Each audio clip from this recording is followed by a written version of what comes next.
said to me, Thou art my son, this day have I begotten thee. Ask of me, and I will give thee the heathen for thine inheritance, the uttermost parts of the earth for thy possession. Thou shalt break them with a rod of iron, thou shalt dash them in pieces like a potter's vessel. Be wise now, therefore, O ye kings, be instructed, you judges of the earth. Hello, good morning. Welcome to Line by Line Bible Studies. I've almost got everything figured out. So we're continuing today in Psalm 66. Everything prepped properly. There we go. Sorry, we had unforeseen complications. So, let's begin by reading a song or psalm. Make a joyful noise unto God, all ye lands. Hold on a second.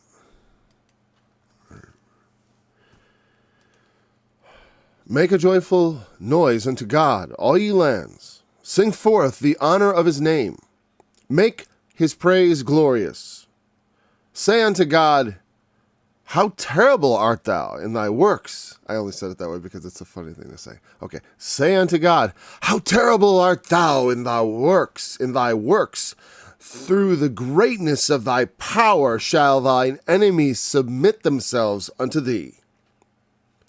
Sorry, that was a mouthful for me. All the earth shall worship thee, and shall sing unto thee. They shall sing unto thy name, Selah. Come and see the works of God. He is terrible in his doing toward the children of men. He turned the sea into dry land. They went through the flood on foot. There did we rejoice in him. He ruleth by his power forever. His eyes behold the nations. Let not the rebellious exalt themselves. Selah. I don't know, I read it because it's in the Bible. I'm not sure if I'm even supposed to say it. Some people say it's just literally a pause there, or maybe like a musical interlude. It's just intruding in my mind as we're going through. But my policy is just to read it. But not to read it like an I put it into my songs too, which is kind of funny. But I don't know what to do with it. Like, I feel weird leaving it out. Like just ignoring it, that's odd. Just can't quite do it. Oh, bless our God, ye people, and make the voice of his praise to be heard, which holdeth our soul in life and suffereth not our feet to be moved. For thou, O God, hast proved us. Thou hast tried us, as silver is tried. Thou broughtest us into the net. Thou laidst affliction upon our loins. Thou hast caused men to ride over our heads. We went through the fire and through water, but thou broughtest us out into a wealthy place. I will go into thy house with burnt offerings. I will pay thee my vows. I will pay thee my vows which my lips have uttered, and my mouth hath spoken when I was in trouble. Well, there you go. Sorry, this one's up for my worst reading and most interruptions. I apologize. I will offer unto thee burnt offerings of fatlings with the incense of rams. I will offer bullocks with goats. Selah. Come and hear, all ye that fear God, and I will declare what he hath done for my soul. I cried unto him with my mouth, and he was extolled with my tongue. If I regard iniquity in my heart, the Lord will not hear me. But verily God hath heard me, he hath attended to the voice of my prayer. Blessed be God, which hath not turned away my prayer, nor his mercy from me. To the chief musician on Niganoth. And that, again, by reason of study number 88. And I've explained it many times as we go through the Psalms, obviously. I say 88 because that's the last time I explained it. And I'm not explaining it. But let's see. Niganoth, I believe, means smiting. I want to go to I'm like running to my companion Bible because I just want to know what, because if I said that, it's going to be from his perspective. I'm curious what the modern, well, what the study tools of today, because Bullinger is over 100 years old as far as his work, I believe, right? It was in early 19 something, publishing around the turn of the century or something like that. Or I know he was alive around the turn of the century, of the last century. I mean, the previous last century. The previous last century. That's funny. Yeah, so in Psalm 66, Niganoth, according to my paperwork, yeah, Niganoth, smitings. That is the smitings of Israel's enemies by God.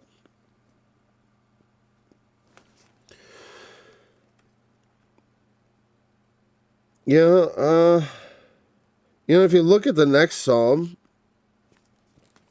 you could, I don't know, it seems like smitings is more over here, but whatever. All right. So let's examine the text. We'll worry about Niganoth. It probably means the way you play the guitar anyways. It means like, you're going to hit it, play it. You know? That's how I would look at that, I guess. Well, and some people regard the reason they don't translate it smitings is because it's a musical term. And like, we may, like, and Bullinger likes to read into those terms, smitings, the smitings of God's enemies. And I'll tell you what, I do try to play a song in the spirit of what I was trying to say. Yeah, I mean, like, I've always been a fan of trying to make the music fit the words, Well, that's because I was working with words first. A lot of people start a song with a melody and then add the words. And sometimes people have poems they turn into songs. Like the Psalms themselves, of course, are songs. But sometimes you listen to songs, right? And you listen to the sound of the feel, and there's no obvious connection between what they're saying and the music, as far as like meaning-wise. I'm just like, okay, whatever. I'm like, okay, there's something going on but like I've often described how that, like when you listen to circus music, there's a certain kind of music that would fit a circus, the kind of madcap merriment and animals and clowns and acrobats and people flying around and the flying trapeze. There's a certain spirit to that show, right? If you want to make music for it, you make music that sounds like a circus. And if you're going to make a music about smiting God's enemies, you make it sound like smiting God's enemies. So that's why, when I wrote, like the Doom of Babylon, it's a very aggressive sounding song. And I was choosing aggressive sounding scripture, so that's how that goes. And so it wouldn't surprise me if, this psalm was played in a style or form, perhaps, that was a little more aggressive. Yeah, if that's what smitings means.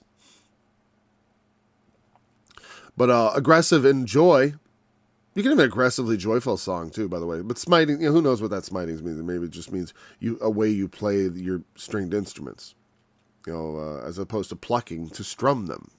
That could be what it meant. I don't know. I didn't even look at the other thing, but I don't know if I'm going to... when we get to the end, we'll worry about it.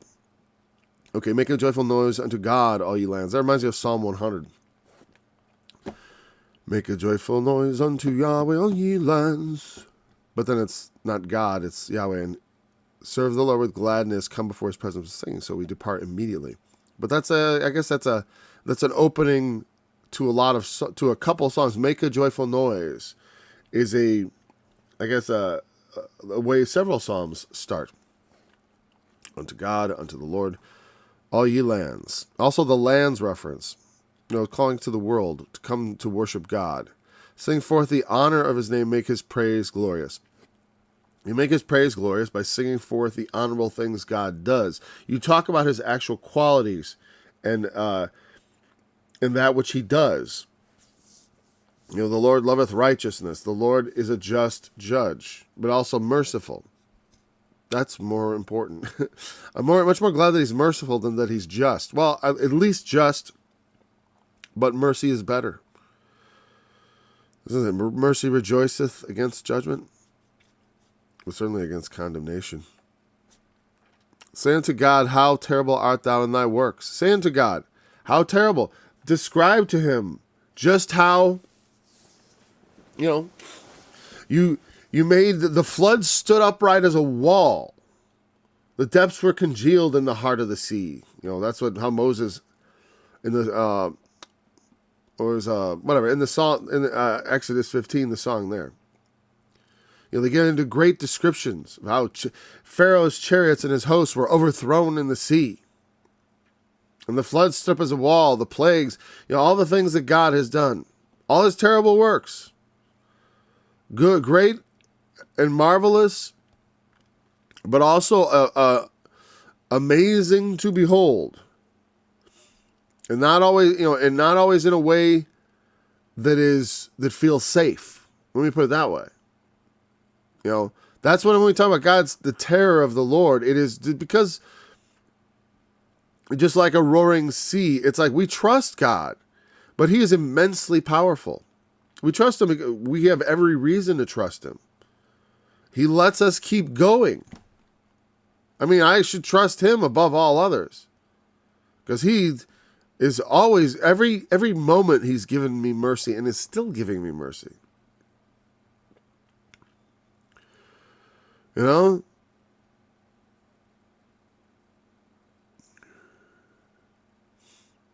don't like I know that he has perpetual mercy on us, but I don't want to be perpetually adding to the tally, I do still have a strong belief that, like he says, if I regard iniquity in my heart, if I regard it, and what exactly is he meaning by that? We'll think about it once we get down there. But it's worth thinking because it is part of the full context. If I regard iniquity in my heart, the Lord will not hear me.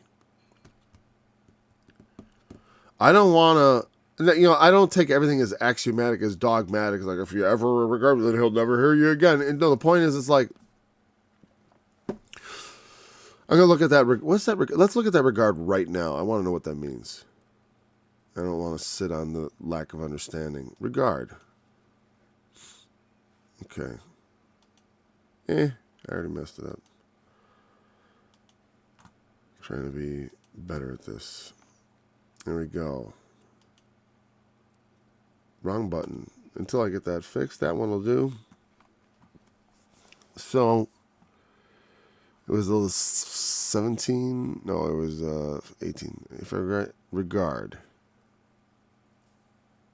Ra'ah. That's the one. And the ra'ah that means to see. And it's just if I see it in a wide variety of applications and, connotations. So, as you can see, these are all the ways that it gets translated in the New American Standard Bible.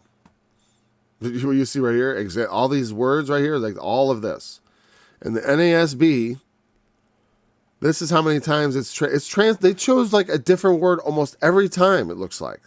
Except C, which is 410, right? But then they have like assess, advisors, appeared. Advisors is obviously when you turn it into a noun. Makes an inspection, notice, observe, observing, perceive. And I have no doubt those are all justified, but look at the entry on the left. All that stuff on the left is all from the lexicon. Okay. So, what the psalmist meant by regard has to be determined some other way. Okay, these are all the way. Yeah, it was like very bare. I could dig into the lexicon and find where it is. What they say cause one to see something. See, this is where it becomes like my weakness is extremely laid bare. Consider, reflect. You know what the shortcut to this is? Let's see what a different translation says. There you go. Is someone yelling that at the screen? And go to another translation. Go to another translation. That's what you should be doing, is yelling at me. Get another translation. We'll check the Devil's translation. And what he says, I mean, what the NIV says, sorry. I'm only kidding about that. If I had cherished sin in my heart. They want to go very clear in their interpretation. Cherish. Now, you saw that word means to see. Like, that's they're very, I guess that's the way they're going with that. Let's go with the New American Standard thought of that. Cherish. I mean, I'll go with cherish. I mean, that's a nice, strong interpretation. Because that's the problem with the NIV. It is an interpretation. It's not like they say, thought for thought translation, which is skipping over the whole word for word part a little bit. You know what I mean? It's like, I'm gonna get it. Well, we'll take the word for word and I know the necessity of that. For a casual reader, the Bible, word for word translated, is daunting and difficult because of idioms and stuff like that we no longer understand sometimes. Like, before your pots hit the thorns, the flame, whatever, like those kind of things where you're like, huh? All right. If I regard wickedness in my heart, because regard, I understand, like almost seems like to have something in high regard, but to regard does not mean to have in high regard. You can have in low regard also. It just means in general regard. It is a bit soft, and I think they're trying to be soft. But I think he means see, probably more in a sense that the NIV decided to go with. What's the New Living Translation? That's even more than thought for thought. Well, that's kind of thought for thought. It's kind of akin to the NIV, I think. If I had not confessed sin in my heart, the Lord would not have listened. They went really weird. Wow.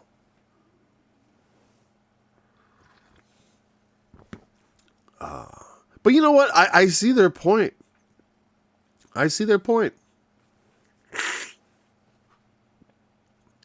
If I regard sin in my heart, if I had not confessed sin, that's what I'm saying. You go to the New Living Translation, realize it's like you're listening to a teacher. Hold on a second here. Doo-doo. All right. Hold on. I should have muted it for 1 second.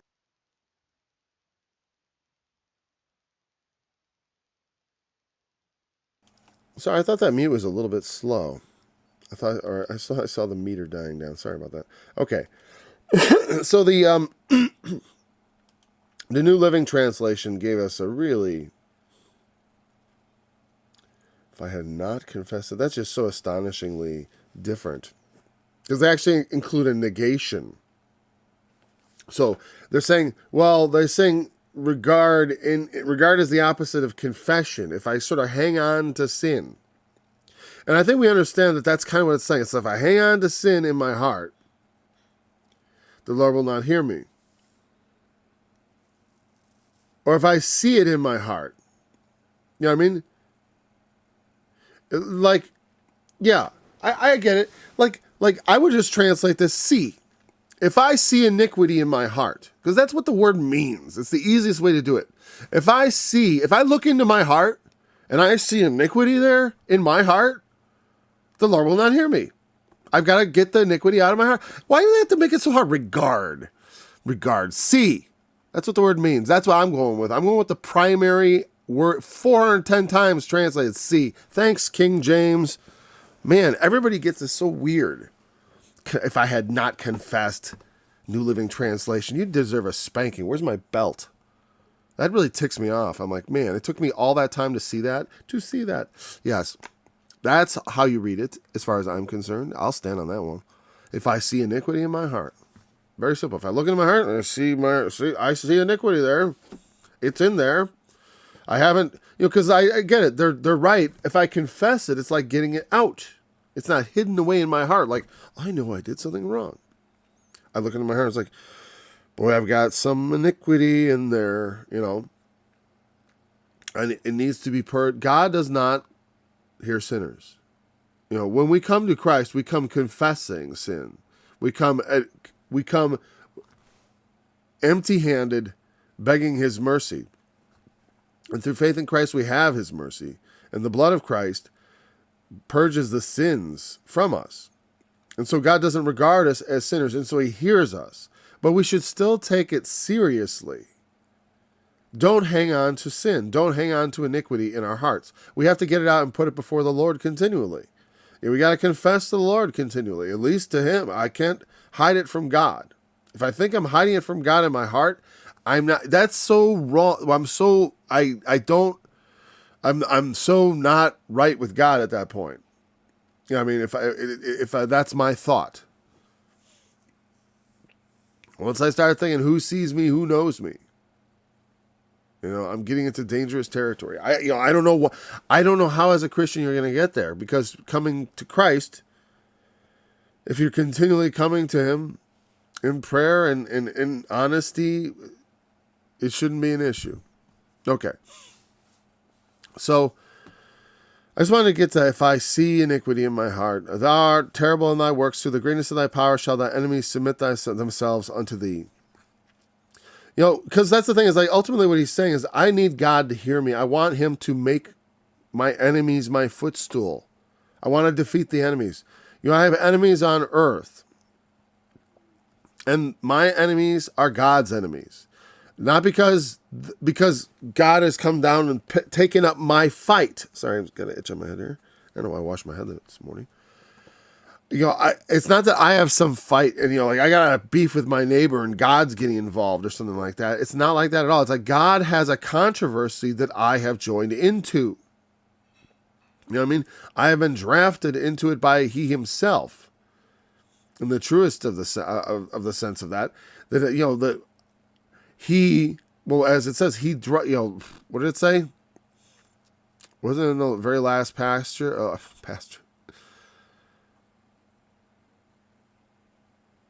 I'm not good at remembering it.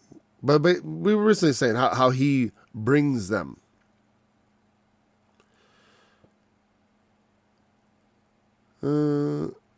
Whatever. I'm not going to belabor the point. But the point is, God draws us to him. We've talked about that. That was recently on topic here. That God draws us. That he, in his, the way it works is that God loves us first. And he draws us to him. I substantiate that constantly by finding it all over the scriptures. That what's the substantiate of that? We just keep coming across it in the scriptures. As you know, when you study with me, it's like, there you go. There it is again. I won't fail to point it out.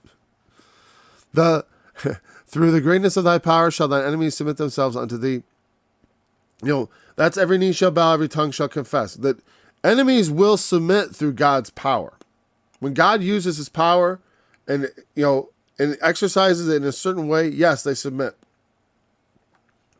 That's why it says there's a hidden wisdom which none of the princes of this world knew, for if they had known it, they would not have crucified the Lord. Because if they'd realized the power that they were coming up against, they would immediately submit. If they really believed he was the Son of God for their own skin's sake. You know what I mean? Like, people don't willingly do things that are not in their self-interest if they have the wisdom to see that it is not in their self-interest. But since God often hides that wisdom from people, people, it's funny, they comment it all the time. And I always laugh at it. But people say they're always voting against their own self-interest. They'll say, and when poor people vote Republican, they're voting against their self-interest. When black people vote Democrat, they're voting against their own self-interest, or vice versa, whatever. Everyone says the other is voting against their own self-interest because everyone thinks the others are fools. When likely there's much wisdom hidden from all. I have no doubt of that there's much wisdom hidden from all. But the controversy is not again in the world. Sometimes it may sound like that when I talk about certain things, because certain issues of right and wrong and of, seeing men's lives destroyed and seeing people treated like cattle, to be to be experimented on, like animals. You know, when I see these things going on, it's like, yeah, I'm going to talk about it. I'm going to speak up against it. Because whenever such things rise up in the world, that is our responsibility to speak against it and to use our tongues to fight it. To fight evil in the world. When it again, it's not like I want to go hunting down sin or something like that. But like I said, when it I don't know why. Just when it rises to a certain level and the persecution comes. Because that's what's impending. There already is a persecution, of course, of many around the world. But, you know, it's just a taste of what's to come. Because you see how little it took to turn the world upside down. Imagine when something real happens. If you have run with the footmen and they have wearied you, oh, how will you contend with the horses? The 4 horsemen of the apocalypse, when the horsemen truly ride, how will you contend with them? You know, the horsemen. I'm not saying there's a direct 1-to-1 correlation between that concept. You know, if you've run with the footmen, they've wearied you from Jeremiah, or is that Ezekiel? I think it's Jeremiah. And they wearied you. How shall you contend with horses? I'm not saying he's talking about the 4 horsemen of the apocalypse, but it's an interesting fact that, you know, they are horsemen. And I'm saying this thing, this ain't like, oh, it's the pestilence. This is the pestilence, you know. And besides, there can be a lot. I mean, there was a pestilence around 1000 AD, the Black Plague. It killed off a lot of people. I forgot, was it like a quarter of the population of Europe? Or was it even worse than that? Wasn't it even worse than that? Didn't it like half the world die or something? I forgot how many died. You know, I could look that up. But I'm not going to. You could look that up too. If you're really curious. But a lot of people died.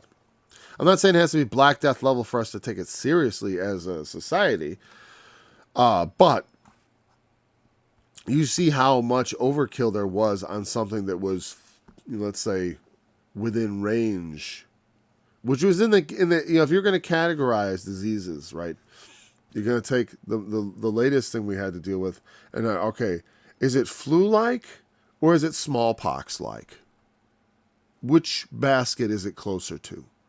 Let's say there's like each one has a 5% plus or minus death rate. Which basket does it go into? The flu basket or to the smallpox basket? And I think the answer to that question is pretty obvious. Yeah, we had a minor thing. The reason, you know why it's stretched the healthcare system, because we have a for-profit healthcare system, which I'm not against, but which is maximized for efficiency doesn't account for things like major disasters. Yeah, it's meant to just sustain. We don't have there's no money in keeping hundreds of hospital beds unfilled all the time. That's why they were like, the hospitals are almost full. They're always almost full. They want them always almost full. You know, that's how hospitals make money, by having people use them. Maybe not stay there long, you know, but whatever. They need patients. You know? Like an empty ICU room is not a happy ICU room. I'm just kidding. I know, look, I had a child in the ICU, so, you know, and I've been in and out of a couple of pediatric ICUs, and it's not a fun thing. I'm not saying anybody there. I'm just saying on the business end of things, you don't want too many more ICU beds than you need. You have enough. You don't want to come up short on people, you know, because that's bad business too. All right, off topic. Anyways. All the earth shall worship thee and shall sing unto thee. They shall sing unto thy name. God will cause the earth to be right. You know, we have this, like I said, this is a footman issue. It's not been that big a deal as far as I'm concerned. I mean, it's a big enough deal to run, you know, and not be weary. But I'm saying there's that challenge, you know, it is kind of like, you see how people behave in times of trouble. In this globalized society also, you see, you know, you get to see oh, wow, you know, you can see different samples of this insanity. And like, okay, what's it going to be when it's something else? When when any great power appears, this is an important thing. When any great and terrible power appears, this is why, and actually this is so on topic in a certain sense. See, when God appears, how terrible he is in work, when his works, his terrible, powerful works are shown forth, men fear and submit. And when people say, and it's not just to God though. When something false comes along also, people submit themselves in fear. They do it. So like I was like, there's a great and terrible plague coming in. The only way you can be saved is by listening to everything we tell you.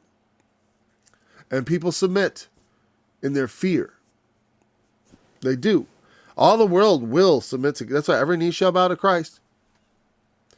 But to the Antichrist shall not every knee bow. And that's the biggest difference. Is like, because I will never bow. I didn't. I don't know. Like I said,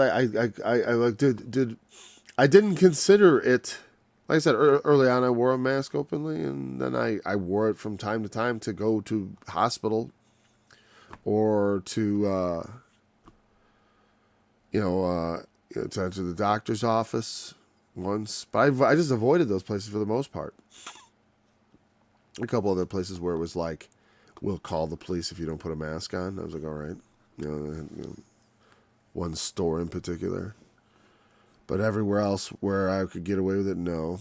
But then it's like, I'm like, okay, well, I don't want to, be all, I don't know, even the person, like, the people who I know who were most strict about it, each of them also at least once wore one. So I can't say I know anybody who never once allowed one. Well, I bet I do know somebody, but I don't know for sure. I didn't quiz them. Because I don't want to claim like some high virtue in that little thing, because I didn't think it was that big a deal, and I think that's why a lot of people did it. They didn't think it was a big deal, but to me, it was somewhat of a deal, at least in my own mind. I'm not saying like for others, but for my own conscience sake, because that's why I was doing it. Because it was for all the whole time when I started wearing one was for conscience. When I stopped, it was for conscience. People submit themselves to power, and it's something you have to watch out. All the world's going to worship God. All the world's going to worship the beast too. Remember that. The whole world's going to worship the beast. And here's the thing about the mask. The only thing I want you to take away from it is like, what it felt like, the pressure to do it, to wear it all the time. I mean, because someplace it was a rule, and you could feel the sort of, anyone who worked in medical, I know they had to wear real masks, the ones that are actually difficult to breathe through. And that's whatever. And I think that there's some sense in that as far as in the medical area. Yeah, it's like, we have all these sick people congregating here. Sure, put a mask on. I don't object. I find that to be kind of reasonable, and it's not invading my life. It's a specific time when I have to go to the doctor's office. Okay, that's how we do things, I get it. It's cleaner there. They're more careful there. Why not? People are always getting sick there. They go to the hospital and they catch some infection or something, So yeah, that's fine. But the point is, in other parts of your life, there were times when you knew it was kind of unreasonable. And you saw videos of people like walking in public and having to be I never encountered anything like that. As far as like the worst I had, like people who were yelling at me walking into stores, right? And I'm sorry I'm talking about this, but I do think it is pertinent. That's all very minor, but it is a taste of the kind of peer pressure and societal pressure that's going to be put on people. It's just like with the vaccination too. Afterwards, of course. There was a lot of societal pressure to get that, even if you already had the disease. But that's, that's what it is. But the pressure is what I want you to focus on, not the thing. It's like, You felt that pressure. That's the kind of pressure, except times 10. So hopefully you did those things because it was a calculation. You're like, well, I don't think it's that big a deal. I'm just going to do it because it's no big deal. Like, it doesn't mean anything to me. I feel bad for people who are holding out and then they finally like submit because it makes them feel bad. Like if someone forced me to do something against my will, it would make me extremely angry. You know what I mean? Well, even though I started off as someone who thought, hey, why not? I'd consider it. I said I would consider it. I told people and they were angry with me because because friends and family are very against it. But I wouldn't do it for any amount now. Well, I might do it for some amount, actually. Yeah, because for enough money, I'd be like, well, even if I get killed from it, like I do some, maybe I fall off a building or something like that. As we know, nothing like that would happen. Well, if something were to happen, at least there'd be a financial reward for it. But no, you can't even sue or anything. Even if you were to, by some miracle, be damaged by it. I say that with my cynicism bare. All the earth shall worship thee, they shall sing unto thee, they shall sing unto thy name. Selah. I look forward to when they shall all look to God, worship God, see God. I want them to see his power. I remember there was nothing, to me it was like, when I called on the name of Jesus and received the Holy Spirit, and he gave, and I felt the power come on me. To me, that was so significant. The God's power. And I remember ever after I told people what it reminded me of, like surging, whatever. But and so strong. But the point is that when you're exposed to, in some way, God manifesting his power, yeah, it has an effect on you. But you have to be careful and guard against other powerful things that are in the world. The rulers of the darkness of this world. There's a darkness in this world that wants to swallow all men up in the darkness. And our job as Christians is to hold forth and bear the light. We are to be light bearers. Let your light so shine before men. Not to hide it we're not supposed to sound a trumpet before us doing our alms, but we're also supposed to let our light shine. And that's the light of Christ. Let the enlightenment that Christ has given us, the ability to see the truth, let that serve others by being in the world an influence of light, of salt and light. Wasn't it salt and light? All the earth shall worship thee and shall sing unto thee. They shall do, all right. Come and see the works of God. And then the call goes out. So the world, they will come and see the works of God. He is terrible in his doing towards the children of men. He turned the sea into dry land. They went through the flood on foot. There do we rejoice in him. As I've said, like in Exodus. He ruleth by his power forever. His eyes behold the nations. Let not the rebellious exalt themselves. So God, and here's the thing: people don't believe. The Exodus story. People don't believe it anymore. Some people do. Of course, millions do actually, probably billions. But I mean, living and dead. But still. So what will convince men? Like I said, what will convince men? I do think in the end times, it won't be a question, does God exist? But who is God? Because we will have one on offer. We will have a candidate on earth that claims to be God.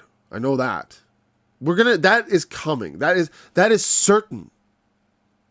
You know what I mean? And in that, and he will have miracles. It's funny how it's interesting the way my brain is so, as I'm studying this, the way I'm taking it the other way. I guess because I want these things. The Lord is going to make a way.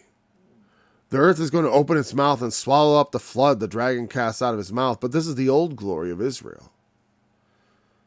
And I take it from it. I remember he brought them out of the sea with a great salvation. And when they saw it, they feared and they rejoiced in him. And then they went and built the golden calf and worshipped it. But that moment when they were standing in the flood on the sea, they were, God, he's amazing. But here's the thing is like people, the thing is you see his wondrous works, but people just don't know who he is. And that's the problem. We don't know who he is. You know, people look at the world, and to a degree they wonder at it, to a degree they marvel at it, but to another degree they don't understand it. Not just in the sense of like we don't understand the fundamental nature of particles entirely or something like that. I don't mean that. I mean we don't understand the world morally. And people say, how could God exist and there's suffering? There are all these barriers in that sense.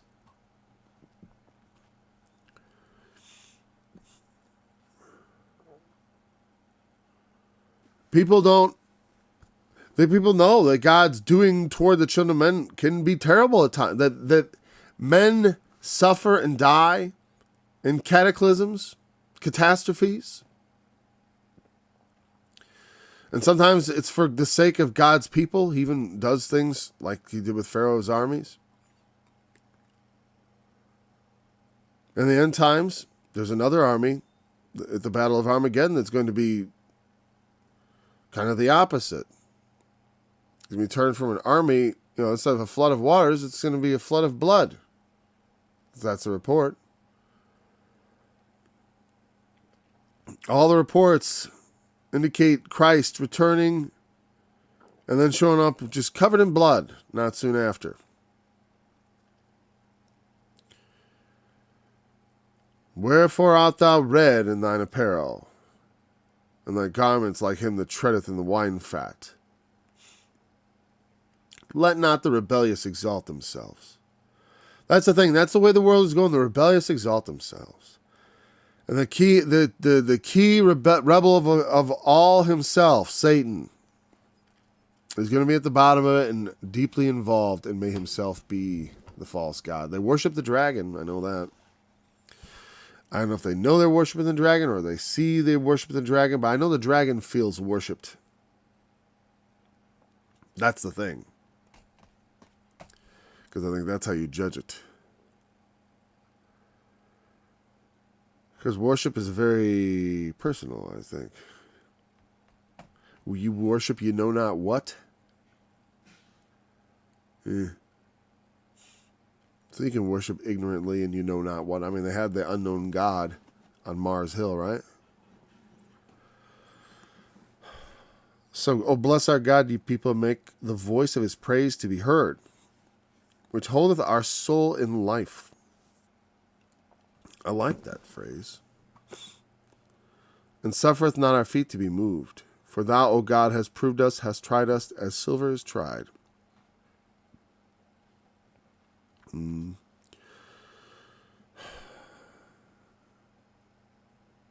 Okay.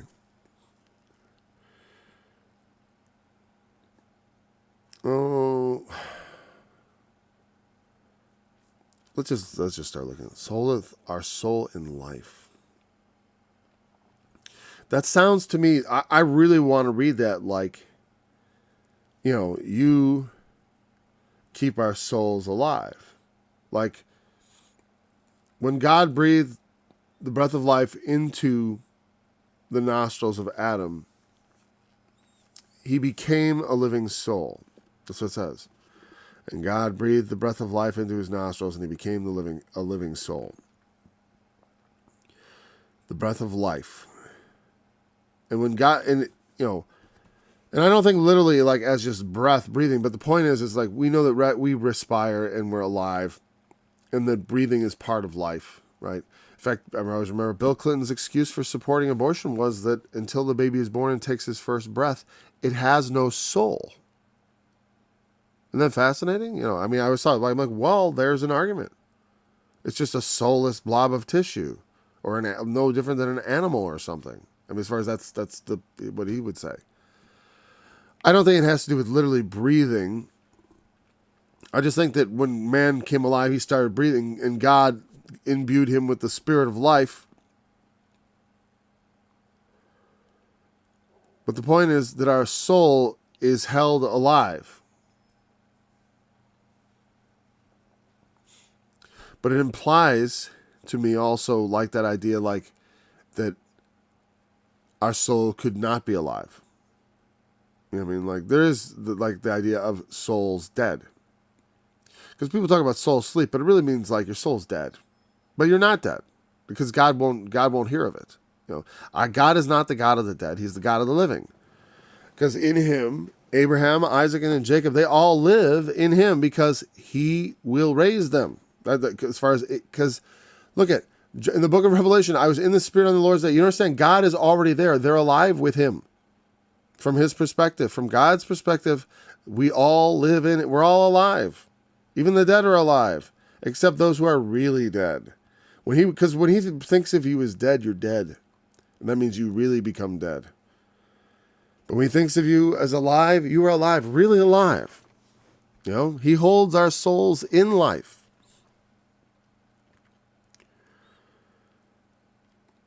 And that's another, like in another sense you could read it, he suffers us to live. He holds our soul in life, and suffers not our feet to be moved. And he lets us live and also keeps us from falling. Because the idea of feet being moved, I believe, also is more like the opposite of that would be like stumbling, meaning sure-footedness. Like not that we, our feet don't slip. Like when it says our feet not to be moved, it means the opposite of like slipping, or meaning slipping towards a fall, or being pushed from the position you are. Like it says, we stand before God. We stand before the judgment seat of Christ, and we stand having not our own works, but his perfect righteousness to plea, which is how we stay alive. God will keep us in our place. He holds our soul in life. Yes, in this life, but also in the resurrection. For thou, God, hast proved us, thou hast tried us as silver is tried. And that's not as silver is tried. I don't think that's meant to be like saying, like, oh, it was easy. It's an interesting thing. You think about it.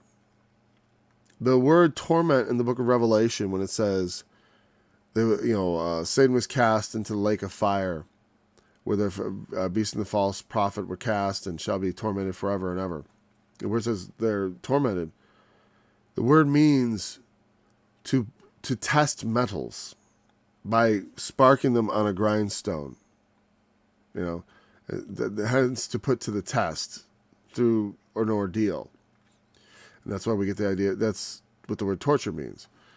And like I said, I regard it as a symbolic or spiritual torment. Well, it's like this, that much as we have been tried and as silver is tried, it is also, that's how metal is tested. There's a bit of torment that comes from virtually everything in life. Coming into the world, the woman is in travail to bring forth the child. And life is full of travail, full of trials and pains and struggles, But it's meaningful because God is proving us. He's making us he is seeing what we are, and also purifying us, refining us, and making us into what he would have us be. We are like impure silver that he is removing the impurities from. And that even by faith, as soon as we come into faith through Christ, immediately it's not a question of like, he takes possession of us. And this is his process. It is not a trial that you fail, but a trial that you are put through to be purified, to be sanctified. In fact, that's what they call it in the New Testament, sanctification. And that process can be painful at times, because if we have sin in our hearts, it's got to come out. Now, if I don't see sin in my heart, but there is some fault, like God has to show that to me. The Lord has to reveal the iniquity of my heart to me because I can honestly look there and maybe not see some maybe aspect of my character that is just not right, or I just don't have regard for. So I don't regard it in my heart. It's just a part. I may have flaws that God doesn't regard, and I don't either. We're both ignoring them. So that, because I don't know if it's a sin or it's just I'm a goof, whatever. It's like I can't excuse myself, and that's all there is. Thou broughtest into the net, thou laidst affliction upon our loins. You brought us into the net. Net is usually for a snare for birds or fishes, right? You caught us. Is the implication. You caught us. You brought us into the net. You were looked into our hearts for iniquity, and you found it. Is I think what he's saying. You laid affliction upon our loins. Because sometimes when we sin, we suffer. Even if you're a Christian, if you sin, you may suffer. Doesn't mean you won't make it. Whatever you'd be worrying about that for, I don't know, because salvation is of God. It's Christ's work. I trust in that. I trust in the salvation of God, and because it's all his work, not mine. I'm his workmanship, though, so I got to be mindful of that. I don't want it to be too painful.